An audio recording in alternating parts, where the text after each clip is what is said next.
한 주간의 스포츠 소식 모아서 전해드리는 시간. 오늘은 특별히 정말 운명의 시간을 앞두고 있습니다. 그래서 두 분 모셨습니다. 도상현 스포츠미디어 플러스 기자, 김현회 스포츠뉴스 기자.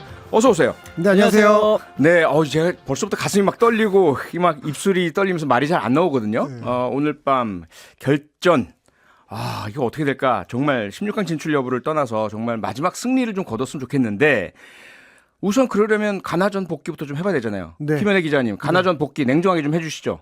일단 뭐 내용 자체에서 이제 후반전에 굉장히 좀 만족스러운 모습도 있었지만 결과적으로는 패배가 너무 아쉬웠던 그런 경기였습니다. 네. 사실은 전반전에 한 20분 정도를 우리가 압도를 했거든요. 그렇죠. 그 상황에서 좀 이제 좀 득점을 했더라면 조금 더 경기를 쉽게 풀어갈 수 있었을 텐데 그 부분이 안 되면서 바로 실점을 했고 뭔가 좀 이런 수비 조직력이 좀 흔들리는 모습이 보이면서 사실은 좀 잡을 수 있었던 경기를 좀 잡지 못했습니다. 그래서 우리가 월드컵에서 이렇게 상대를 압도했던 경기 자체가 많지 않았거든요. 그렇죠. 2002년 이후로는요. 네, 그렇습니다. 그래서 우리로서는 승점 3점을 따고 가야 될 경기에서 단 1점도 따지 못했던 굉장히 아쉬웠던 그런 경기였습니다. 도상현 기자는 냉정하게 가나전 패인 뭐라고 보세요?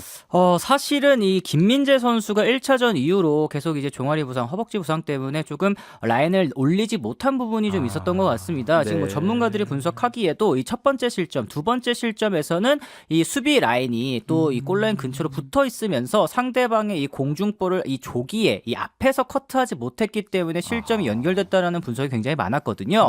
그리고 이제 첫 골을 내줬을 때 말씀하신 것처럼 경기 초반에 너무나도 압도하고 있었을 때 한 방을 얻어 맞았기 때문에 선수들이 그 이후에 굉장히 당황하는 모습이 사실 이제 경기를 보시는 국민 여러분들께도 보였을 거라고 생각을 합니다. 이게 진정하라고 해서 이제 진정이 되는 것이 아니었었고 그렇기 때문에 두 번째 실점까지 이어졌는데요. 이강인 선수가 경기 후반에 이제 투입이 되면서 경기 흐름을 또 바꿔준 부분, 그 부분을 좀 지적을 해야 될 것 같고요. 이 조규성 선수의 두 골 정말 기가 막힌 두 골이었는데 너무 멋졌죠. 사실은 너무나도 운이 따르지 않았었던 것 같습니다. 이 경기 점유율 면에서도 6대4 이상으로 우리나라가 압도하고 있었던 상황이고 슈팅 찬스, 뭐 공격 찬스, 코너킥 찬스도 모든 부분에서 우리가 다 앞서 있었는데 유효 슈팅 3개가 모두 골로 연결됐다라는 거. 그리고 특히 세 번째 골 같은 경우는 차라리 걸렸더라면 실수를 했잖아요, 가나 선수가. 맞습니다. 거기서 헛발질이 나오는 바람에 오히려 이제 득점 찬스로 열려버렸다는 게 너무나도 아쉬운 그런 경기가 아니었을까 싶습니다. 김현애 기자는 우리 김민재 선수의 부상, 수비 라인에 그래서 조직적인 플레이가 안 됐던 부분 이외에 패인을 꼽는다면?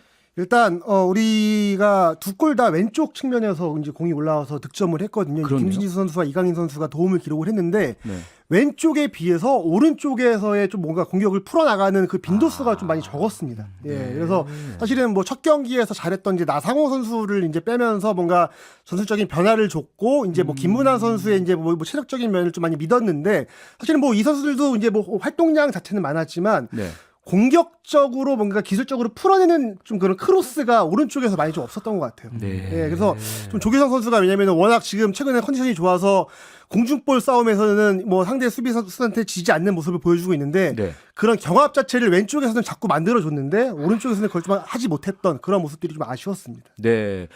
근데 한 가지요. 앞서 이제 잠깐 말씀 주셨지만 숫자적으로 보면 우리나라가 코너킥 12개였지 않습니까?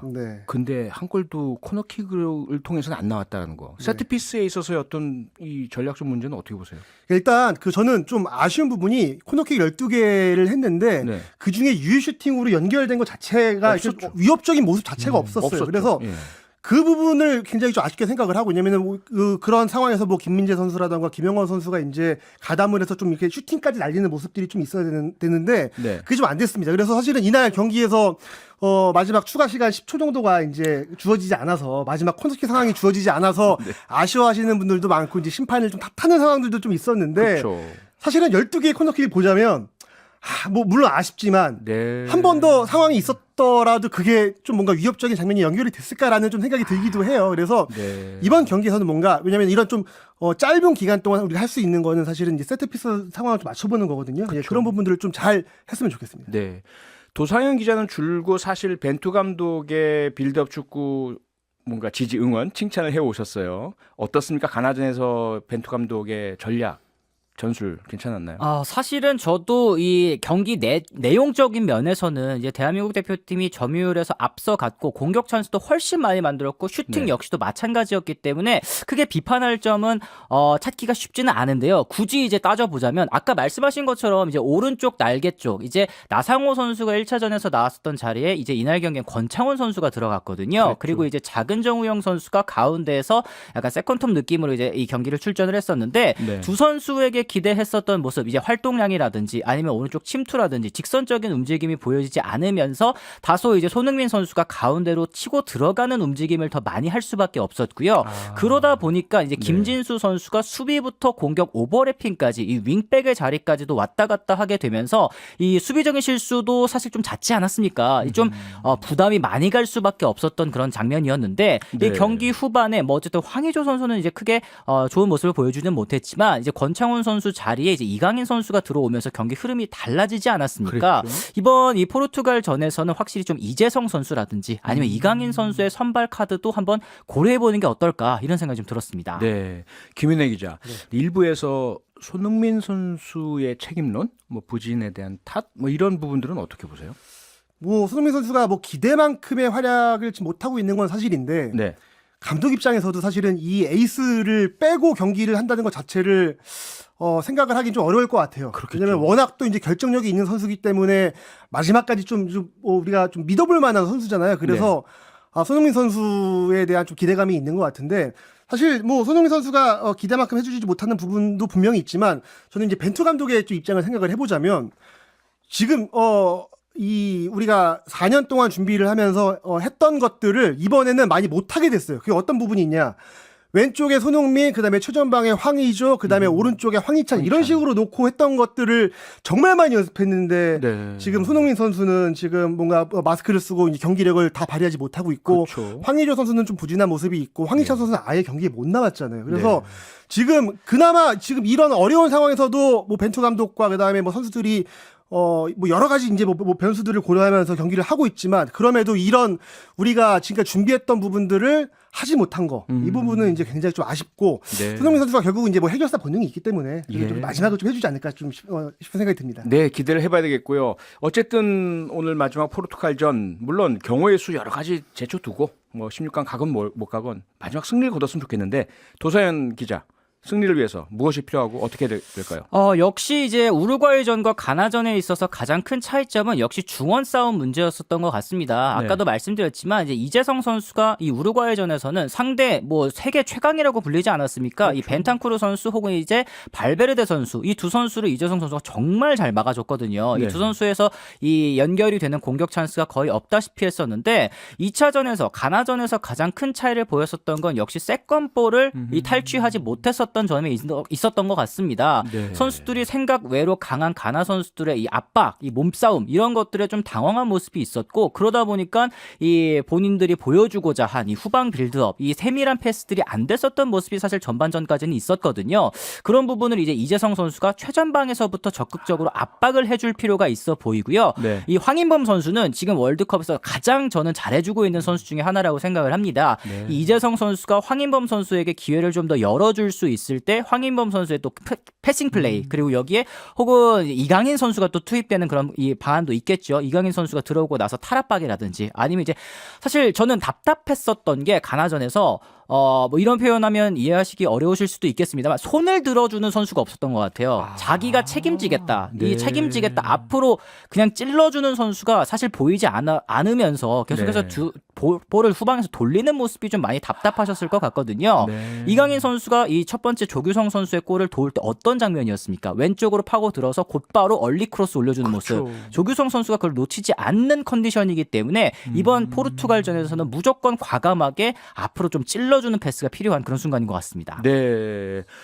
앞서 김은혜 기자께서 벤투 감독이 4년 동안 준비했던 게 삼각편대. 그런데 부상으로 흐트러졌다고 했는데 오늘 황희찬 선수 출전이 가능하다고 하지 않습니까? 근데 일단 황희찬 선수가 이 가나전 이후에는 이제 정상적으로 훈련에 지금 참석을 하고 있거든요. 그래서 오늘 경기는 그래도 좀 뭔가 보여줄 수 있지 않을까 싶은데 왜냐면 지금 손흥민 선수가 좀 부진한 게 저는 개인적으로 황희찬 선수의 뭔가 좀 부재도 있다고 생각을 합니다. 한쪽으로 너무 이게 지금 공격에 대한 그 전개가 좀 쏠려 있기 때문에 황희찬 선수가 출전을 해서 뭔가 이 손흥민 선수의 이 공격을 좀 분산을 해주면 좀 더 좋을 것 같아요. 그래서 이 벤투 감독이 마지막까지 좀 고민을 했습니다. 왜냐하면 첫 경기 하기 그 전날까지 엔트리를 바꿀 수 있었거든요. 그리고 우리는 이제 오연규 선수가 예비 엔트리로 이제 가 있는 상황이어서 고민하다가 이제 황희찬 선수를 우리는 믿고 가겠다라고 해서 이제 결국은 교체하지 않고 황희찬 선수와 이제 함께 하고 있는데 이번 경기가 이제 마지막이기 때문에 어떻게든 좀 활용을 하긴 해야 될 것 같습니다. 그래서 이야기를 들어보니까 정상적인 훈련을 하고 있어서 큰 문제는 없어 보이고 오늘 좀 기대를 해보겠습니다. 네. 자, 또 하나의 정말 걱정이면서 우려면서 기대이기도 한 게 김민재 선수. 세계 최고의 지금 수비수로 등극을 하고 있는데 부상이 있단 말이에요.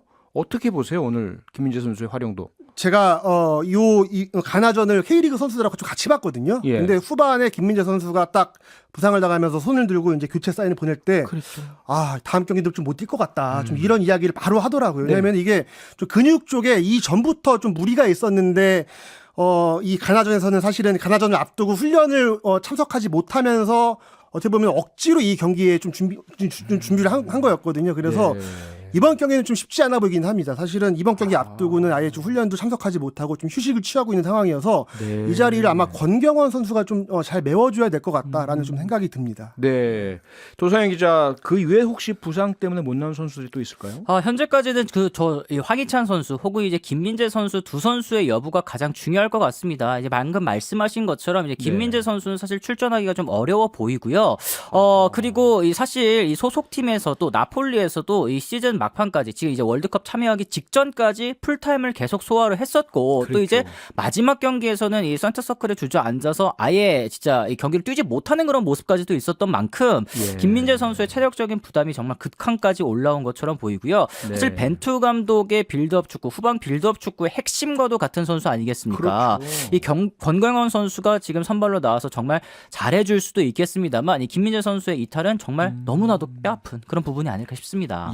김윤아 기자. 그리고 또 하나의 변수가 등장했잖아요. 벤투 감독이 가나전 마지막에 코너킥 안 준 거 항의하다가 퇴장을 당하면서 결국 오늘 벤치 못 앉습니다. 이 사령탑의 부재 영향 없을까요? 일단 저는 조금 여기에 대해서 긍정적인 좀 회로를 좀 돌려보자면 일단 그 가나전 끝나고 나서 벤투 감독이 항의를 하다 퇴장당하는 모습을 봤을 때는 벤투 감독이 우리나라에서 이 감독을 하면서 이방인이 아니라 뭔가 원팀이 된 느낌이 좀 들었어요. 사실은 이제 김영권 선수가 항의를 하다가 좀 이렇게 경고를 받을 수 있는 장면이었는데 그 장면에서 이제 벤투 감독이 달려나가서 하는 모습을 보면서 같은 팀이구나라는 느낌을 좀 받긴 했는데 이번 경기에서 이제 피파가 아예 그 경기 위원을 벤투 감독 옆에 붙여서 무선 통신도 못하게 하고 그러니까 벤투 감독은 아예 경기장에 들어갈 때부터 선수들과 대화를 할 수 없는 상황이 됐습니다.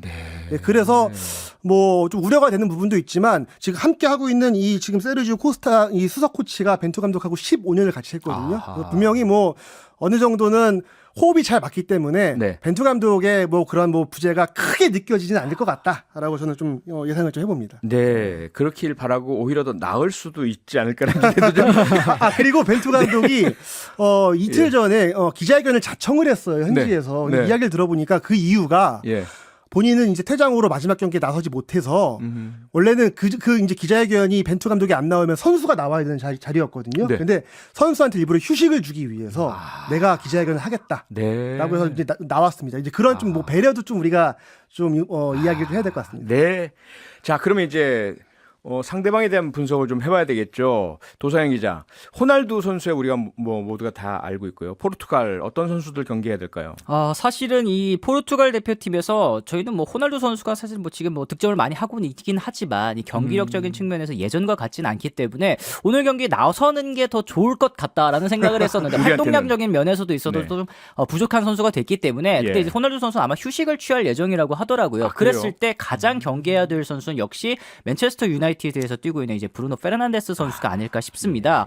이번 월드컵에서 2경기 동안 벌써 2골 넣었고요. 이도움을 또 기록을 하면서 지금 핵심으로 지금 자리를 매김한 상황이거든요. 이 페르난데스 선수에서부터 시작되는 패스가 굉장히 위협적이고 이게 이제 주앙 펠릭스라든지 아니면 호날두에게도 연결돼서 위협적인 모습을 자주 보여주고 있기 때문에 아까 말씀드렸다시피 이재성 선수가 나왔으면 좋겠다라고 말씀드린 부분은 역시 이 페르난데스를 제대로 좀 지워줬으면 좋겠다라는 바람이거든요. 이 선수를 좀 가장 조심해야 될 것 같고 그나마 이제 우리나라 대표팀에게 좀 다행인 소식은요. 이 포르투갈의 주축 수비수인 이 페레이라 선수 그리고 멘데스 선수가 모두 이제 부상으로 남은 월드컵 일정을 소화할 수 없는 그런 상황이 됐기 때문에 그 선수들에게는 일단 너무나도 안타까운 상황입니다. 2차전 끝나고 교체돼서 나가는 멘데스 선수가 눈물을 흘렸거든요. 축구 선수들에게 가장 큰 무대이기 때문에 안타깝지만 일단 대한민국 대표팀도 급합니다. 일단은 포르투갈 승리가 절실한 그런 상황이겠습니다. 네, 김현애 기자. 물론 스페인이 일본에게 질 때 고의는 아니었겠지만 그래도 뭔가 포르투갈도 16강 확정했으니까 좀 살살 뛰지 않겠는가 어떻습니까? 네, 약간 뭐 호날두 선수도 이제 휴식을 좀 부여한다고 해서 이번에도 좀 이제 뭐 노쇼가 예상이 되는데 어쨌든 근데 이제 포르투갈이 그러니까 1위를 확정지은 건 아니에요, 사실은. 왜냐하면은 가나가 그렇죠. 우루과이를 좀 압도적으로 이길 경우에는 포르투갈도 이제 안정적이진 않기 때문에 분명히 수비적인 두터움을 가지고 좀 경기를 하지 않을까 싶은데 우리가 좀 그 부분을 잘 파고 들어서 좀 경기를 좀 해야 될 것 같습니다. 예, 알겠습니다. 자, 우리 마지막 응원 대한민국 짝짝짝짝 하고 마칠까요? 대한민국 팀을 위해서 대한민국 승리를 기원합니다. 여러분 모두 경기 재밌게 잘 보시기 바라겠습니다. 오늘 여기서 마치겠습니다. 지금까지 스포츠뉴스 김현애 기자, 스포츠미디어 플러스 도상현 기자와 함께했습니다. 평일 저녁 6시 5분에 여러분을 찾아갑니다. MBC 라디오 표창원의 뉴스 하이킥.